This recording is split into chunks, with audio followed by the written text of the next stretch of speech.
This middle-aged man is Ibrahim Kagbo from Sierra Leone.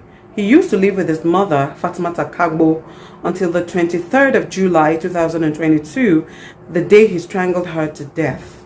Then he dug a grave right inside his bedroom and buried her in it. Ibrahim also has this 12-year-old niece, Sorie Kamara, who also lived with them. They all lived in this small community where everyone practically knows everyone. But for 3 whole days, no one had seen or heard from Fatimata.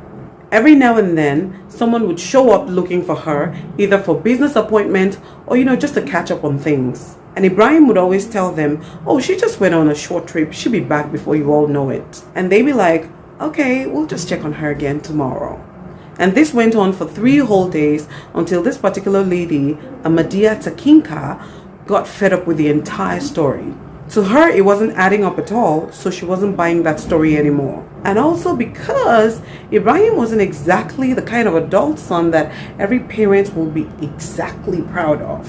She immediately raised an alarm, and the community residents showed up and started questioning Ibrahim. But Ibrahim stuck like glue to his original story that his mom had gone on a short trip and will soon be back before they all know it. But the villagers knew something. They knew that Fatimata would never travel for 3 whole days without leaving Sorie under the care of a more responsible adult.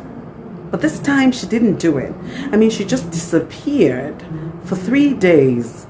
No one saw her walk by. No one saw her walk to the bus stop or take any form of transportation.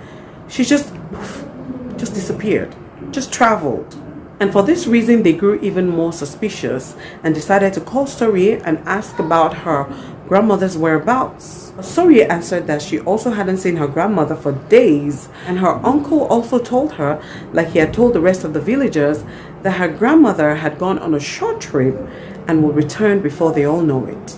But then, a few days ago, she had seen her uncle doing something rather unusual. She had seen him carrying buckets of mud into his room because he was constructing a mud bed. And so the villagers grew even more suspicious. So they all marched towards Ibrahim's bedroom where they found the freshly made mud bed. So they alerted the community chief, who then organized a few young men and instructed them to demolish the mud bed and also to dig deeper into the foundation of this mystery mud bed.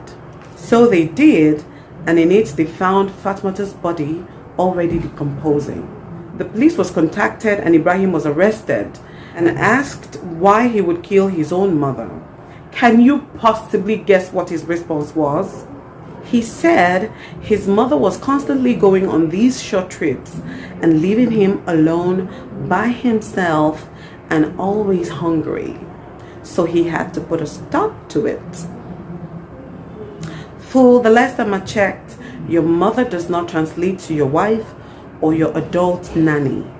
But I can tell you for free that this guy had a mental issue.